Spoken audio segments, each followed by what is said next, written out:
Hello ನಮಸ್ಕಾರ, ಹೇಗಿದ್ದೀರಾ ಎಲ್ಲರೂ? This is Anamika Moni, welcoming you to be better than before channel.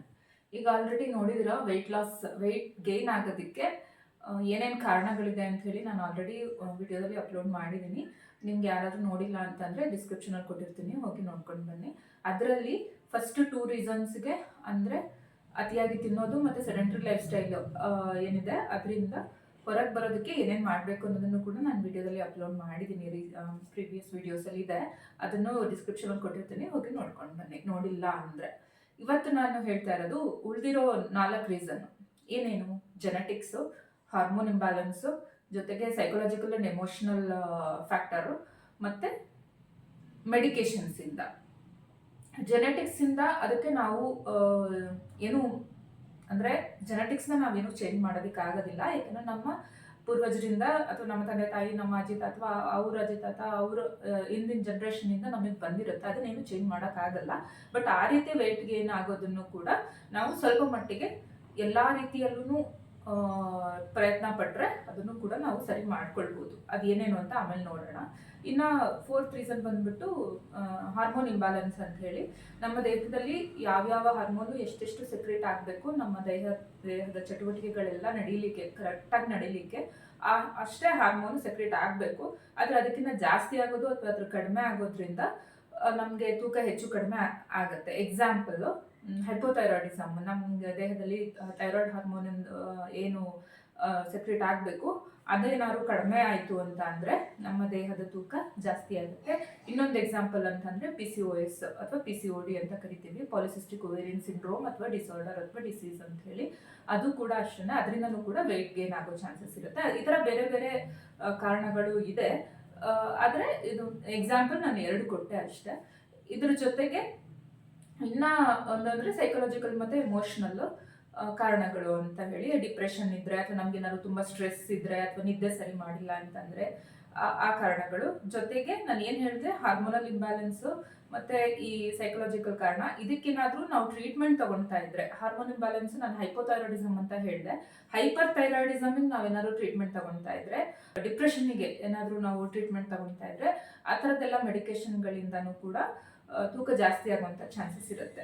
ನಾನು ಯಾಕೆ ಎಲ್ಲದನ್ನೂ ಒಂದೇ ವಿಡಿಯೋದಲ್ಲಿ ಹೇಳ್ತಾ ಇದ್ದೀನಿ ಅಂತಂದರೆ, ಇದು ಎಲ್ಲದಕ್ಕೂ ಮಾಡಬೇಕಾಗಿರೋದು ಸೇಮ್ ಮೆಥಡ್ಸ್ ಇರುತ್ತೆ, ಸೇಮ್ ಏನು ಸೊಲ್ಯೂಷನ್ಸು. ಅದು ಏನಪ್ಪ ಅಂತ ಅಂದರೆ, ಇದು ನಾನು ಹೇಳಿದೆ ಅತಿಯಾಗಿ ತಿನ್ನೋದ್ರಿಂದ ತೂಕ ಜಾಸ್ತಿ ಆಗೋದಕ್ಕೆ ತಿನ್ನೋದನ್ನು ಕಡಿಮೆ ಮಾಡಿದ್ರೆ ಸಾಕು ಅಂತಾಳೆ. ಸೆಡೆಂಟ್ರಿ ಲೈಫ್ ಸ್ಟೈಲಿಂದ ತೂಕ ಜಾಸ್ತಿ ಆಗೋದಕ್ಕೆ ಸ್ವಲ್ಪ ಚಟುವಟಿಕೆಯಿಂದ ಆಕ್ಟಿವಿಟಿ ಚೆನ್ನಾಗಿದ್ರೆ ಕಡಿಮೆ ಮಾಡ್ಬೋದು ಅಂತ ಹೇಳಿ. ಆದರೆ ಇವಾಗ ನಾನು ಏನು ಹೇಳಿದೆ, ಜೆನೆಟಿಕ್ಸ್ ಆಗಲಿ, ಸೈಕಲಾಜಿಕಲ್ ಅಥವಾ ಎಮೋಷನಲ್ ಸ್ಟ್ರೆಸ್ ಅಥವಾ ಡಿಸೀಸಸ್ ಆಗಲಿ, ಅಥವಾ ಹಾರ್ಮೋನ್ ಇಂಬ್ಯಾಲೆನ್ಸ್ ಅಥವಾ ಮೆಡಿಕೇಶನ್ಸಿಂದ ಬರೋವಂಥದ್ದು ಆಗಲಿ, ಇದೆಲ್ಲದಕ್ಕೂ ನಾವು ಹೋಲಿಸ್ಟಿಕ್ ಅಪ್ರೋಚ್ ಮಾಡಬೇಕಂದ್ರೆ ಎಲ್ಲ ಸಮಗ್ರವಾಗಿ ನಾವು ಎಲ್ಲ ರೀತಿಯಿಂದನೂ ನಾವು ವೆಯ್ಟ್ ಲಾಸ್ ಮಾಡ್ಕೊಳ್ಳೋದಕ್ಕೆ ಅಥವಾ ನಮ್ಮ ಆರೋಗ್ಯನ ಚೆನ್ನಾಗಿಟ್ಕೊಳ್ಳೋಕ್ಕೆ ಪ್ರಯತ್ನ ಪಡಬೇಕು. ಅದಕ್ಕೋಸ್ಕರ ಈ 4 ರೀಸನನ್ನು ನಾನು ಒಂದೇ ಸರಿಗೆ ಈ ಒಂದೇ ವಿಡಿಯೋದಲ್ಲಿ ನಾನು ಹೇಳ್ತಾ ಇದ್ದೀನಿ. ಎಕ್ಸಾಂಪಲ್, ಫಸ್ಟ್ ಸ್ಟೆಪ್ ನೋಡೋಣ. Balanced diet. ನಮ್ಮ ಡಯಟ್ ಕ್ಲೀನಾಗಿರಬೇಕು, ಜೊತೆಗೆ ನಮ್ಮ ದೇಹಕ್ಕೆ ಏನೇನು ಎಷ್ಟೆಷ್ಟು ಬೇಕೋ ಅಷ್ಟನ್ನು ನಾವು ಸರಿಯಾದ ಸಮಯಕ್ಕೆ ಸರಿಯಾದ ಪ್ರಮಾಣದಲ್ಲಿ ತಗೊಳ್ತಾ ಇದ್ರೆ ಅದನ್ನು ಬ್ಯಾಲೆನ್ಸ್ಡ್ ಡಯಟ್ ಅಂತ ಕರಿತೀವಿ. ಕಾರ್ಬೋಹೈಡ್ರೇಟ್ಸ್ ಆಗಲಿ, ಪ್ರೋಟೀನ್ ಆಗಲಿ, ವಿಟಮಿನ್ಸು, ಮಿನರಲ್ಸು, ಆಮೇಲೆ ನೀರಾಗಲಿ, ಜೊತೆಗೆ ಫ್ಯಾಟ್, ಇದಿಷ್ಟನ್ನು ನಾವು ಸರಿಯಾದ ಪ್ರಮಾಣದಲ್ಲಿ ನಮ್ಮ ದೇಹಕ್ಕೆ ಎಷ್ಟು ಬೇಕೋ ಅಷ್ಟನ್ನೇ ಸರಿಯಾದ ಸಮಯದಲ್ಲಿ ತಗೊಳ್ತಾ ಇದ್ರೆ ಅದು ಕೂಡ ನಮಗೆ ಏನು ವೆಯ್ಟ್ ಲಾಸ್ ಮಾಡೋದಕ್ಕೆ ಹೆಲ್ಪ್ ಮಾಡುತ್ತೆ. ಜೊತೆಗೆ ಇದು ಬ್ಯಾಲೆನ್ಸ್ಡ್ ಡಯಟ್ ಒಂದಾಯಿತು. ಸೆಕೆಂಡ್, ಎಕ್ಸಸೈಸು ಕೂಡ ಬೇಕು. ನಮ್ಮ ದೇಹದಲ್ಲಿ ಫೀಲ್ ಗುಡ್ ಹಾರ್ಮೋನ್ ಅಂತ ಹೇಳ್ತೀವಿ, ಸೆರೋಟೋನಿನ್, ಅದು ಚೆನ್ನಾಗಿ ಸೆಕ್ರೇಟ್ ಆಗಬೇಕು. ಅಥವಾ ಏನು ನಮ್ಮ ಎಕ್ಸ್ಟ್ರಾ ಕ್ಯಾಲೋರೀಸ್ ನಾವೇನು ತಿನ್ನೋದ್ರಿಂದ ಅಕ್ಯುಮುಲೇಟ್ ಮಾಡ್ಕೊಂಡಿರ್ತೀವಿ, ಇಷ್ಟು ದಿನದಿಂದ ನಾವೇನು ಶೇಖರಣೆ ಮಾಡಿರ್ತೀವಿ ಅದನ್ನೆಲ್ಲ ಕಡಿಮೆ ಮಾಡಬೇಕು ಅಂತಂದರೆ, ನಮಗೆ ನಾವು ಮೆಂಟಲಿ ನಾವು ಖುಷಿಯಾಗಿರಬೇಕು ಅಂತ ಅಂದರೆ ನಾವು ಸ್ವಲ್ಪ ಚಟುವಟಿಕೆಯಿಂದ ಇರಬೇಕು, ಎಕ್ಸಸೈಸ್ನ ಕೂಡ ಮಾಡಬೇಕು. ಯಾವ್ದಾರ ಒಂದು ಫಾರ್ಮೆಟ್, ಇಲ್ಲ ವಾಕ್ ಹೋಗೋದು, ಇಲ್ಲ ಯಾವ್ದಾದ್ರು ಯೋಗ ಮಾಡೋದು, ಎಕ್ಸಸೈಸ್ ಮಾಡೋದು, ಏನಾದರೂ ಒಂದು ಚಟುವಟಿಕೆನ ನಮ್ಮ ಲೈಫ್ ಸ್ಟೈಲಲ್ಲಿ ಅಥವಾ ನಮ್ಮ ರೂಟೀನಲ್ಲಿ ನಾವು ಅಳವಡಿಸ್ಕೊಳ್ಳೇಬೇಕು. ಇದು ಸೆಕೆಂಡ್ ಆಯಿತು. ಥರ್ಡ್ ಒಂದು ಸ್ಟ್ರೆಸ್ ಮ್ಯಾನೇಜ್ಮೆಂಟು. ನಾವೀಗ ಏನು ಹೇಳಿದೆ, 4 ಕಾರಣಗಳು ಏನಿದೆ ವೆಯ್ಟ್ ಗೇನ್ ಆಗೋದಕ್ಕೆ, ಅದಕ್ಕೆ ಮುಖ್ಯವಾಗಿ ಸ್ಟ್ರೆಸ್ಸು ಕೂಡ ಒಂದು ಕಾರಣ ಇರುತ್ತೆ. ಸ್ಟ್ರೆಸ್ನ ನಾವು ಕಡಿಮೆ ಮಾಡಿಕೊಂಡ್ರೆ ವೆಯ್ಟ್ ತಾನಾಗೆ ಕಡಿಮೆ ಆಗುತ್ತೆ. ಕಾರ್ಟಿಸೋಲ್ ಹಾರ್ಮೋನ್ ರಿಲೀಸ್ ಆಗೋದು ಕಡಿಮೆ ಆಗುತ್ತೆ. ಕಾರ್ಟಿಸೋಲ್ ಹಾರ್ಮೋನ್ ರಿಲೀಸ್ ಆಗೋದ್ರಿಂದ ಎಕ್ಸ್ಟ್ರಾ ಫ್ಯಾಟು ನಮ್ಮ ದೇಹದಲ್ಲಿ ಅಕ್ಯುಮುಲೇಟ್ ಆಗುತ್ತೆ. ಹಾಗಾಗಿ ಅದನ್ನು ಕಡಿಮೆ ಮಾಡ್ಕೊಳ್ಳೋದಕ್ಕೋಸ್ಕರನಾದ್ರೂ ನಾವು ಸ್ಟ್ರೆಸ್ಸನ್ನು ಮ್ಯಾನೇಜ್ ಮಾಡಲೇಬೇಕು.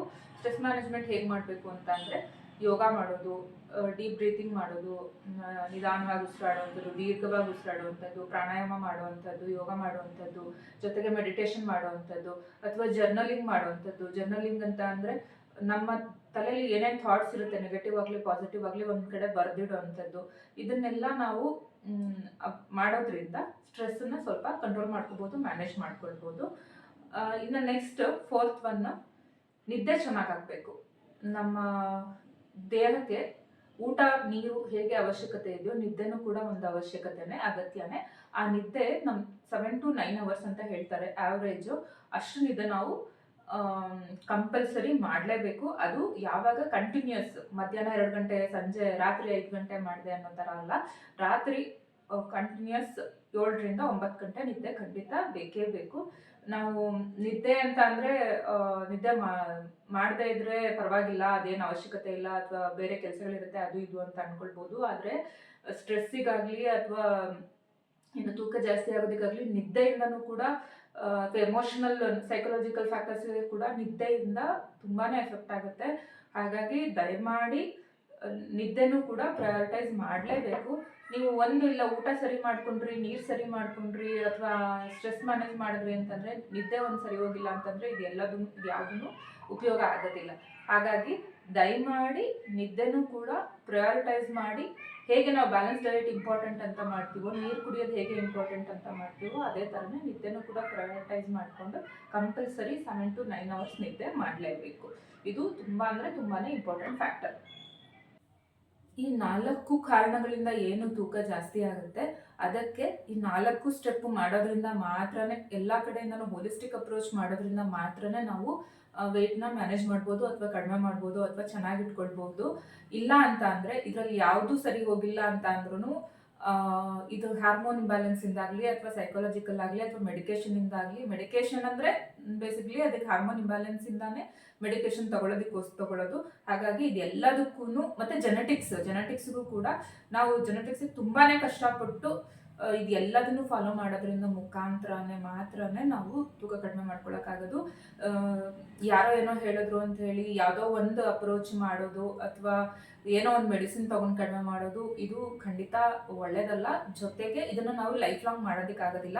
ಆದರೆ ನಾನು ಹೇಳ್ತಾ ಇರೋದು, ಲೈಫ್ ಸ್ಟೈಲ್ ಬದಲಾವಣೆಗಳು ಏನಿದೆ ಅದನ್ನು ನೀವು ಜೀವನ ಪರ್ಯಂತ ನಡೆಸ್ಕೊಂಡು ಹೋಗೋ ರೀತಿಯಲ್ಲಿ ನಿಮ್ಮ ಜೀವನದಲ್ಲಿ ನೀವು ನಿಮ್ಮ ರುಟೀನಲ್ಲಿ ಆ ಚಿಕ್ಕ ಬದಲಾವಣೆಗಳನ್ನ, ಅಥವಾ ಊಟ ಸರಿ ಮಾಡ್ಕೊಳ್ಳೋದಾಗ್ಬೋದು, ಅಥವಾ ನಿದ್ದೆ ಸರಿ ಮಾಡ್ಕೊಳ್ಳೋದಾಗ್ಬೋದು, ಅಥವಾ ನೀರು ಚೆನ್ನಾಗಿ ಕುಡಿಯೋದಾಗ್ಬೋದು, ಅಥವಾ ಸ್ಟ್ರೆಸ್ ಮ್ಯಾನೇಜ್ಮೆಂಟ್ ಮಾಡೋದಕ್ಕೋಸ್ಕರ ಯೋಗ ಮಾಡೋದು, ಮೆಡಿಟೇಷನ್ ಮಾಡೋದು, ಜರ್ನಲಿಂಗ್ ಮಾಡೋದಾಗ್ಬೋದು, ಇದು ಎಲ್ಲದನ್ನು ನಿಮ್ಮ ನಿದ್ದೆ ಸರಿ ಮಾಡ್ಕೊಳ್ಳೋದು, ಜೊತೆಗೆ ಇದೆಲ್ಲದನ್ನು ಮಾಡೋದ್ರಿಂದ ಮುಖಾಂತರ ಮಾತ್ರನೇ ನಮ್ಮ ಆರೋಗ್ಯವನ್ನು ಅಥವಾ ತೂಕವನ್ನು ನಾವು ಚೆನ್ನಾಗಿ ಇಟ್ಕೊಳ್ಬೋದು, ಅಥವಾ ಕಡಿಮೆ ಮಾಡ್ಕೊಳ್ಬೋದು ಅಂತ ಹೇಳಕ್ಕೆ ಇಷ್ಟಪಡ್ತೀನಿ. ಇದಾಗಿತ್ತು ನನ್ನ ತೂಕ ಕಡಿಮೆ ಮಾಡ್ಕೊಳ್ಳೋದಕ್ಕೋಸ್ಕರ ಕಾರಣಗಳು, ಜೊತೆಗೆ ಅದರಲ್ಲಿ ಏನೇನು ಮಾಡಬೇಕು ಅನ್ನೋದ್ರ ಬಗ್ಗೆ ವಿಡಿಯೋ. ನಿಮಗೆ ಇಷ್ಟ ಆಯಿತು ಅಂತ ಅಂದ್ಕೊಳ್ತೀನಿ. ಇದರಿಂದ ನಿಮ್ಗೆ ಏನಾದ್ರು ಉಪಯೋಗ ಆಯಿತು ಅನ್ನೋದಾದರೆ ಒಂದು ಲೈಕ್ ಮಾಡಿ, ಶೇರ್ ಮಾಡಿ. ಜೊತೆಗೆ ಏನಾದ್ರು ಇಷ್ಟ ಆಗಲಿಲ್ಲ ಅಥವಾ ಸರಿ ಇಲ್ಲ ಅನ್ನೋದಾದರೆ ದಯವಿಟ್ಟು ಕಮೆಂಟ್ ಮುಖಾಂತರ ತಿಳಿಸಿ ಅಂತ ಹೇಳ್ತಾ, ಸಬ್ಸ್ಕ್ರೈಬ್ ಮಾಡೋದನ್ನು ಖಂಡಿತ ಮರಿಬೇಡಿ. Thank you so much for watching. That's it for today guys. This is Anamika Mauni signing off. See you in the next video. Bye bye.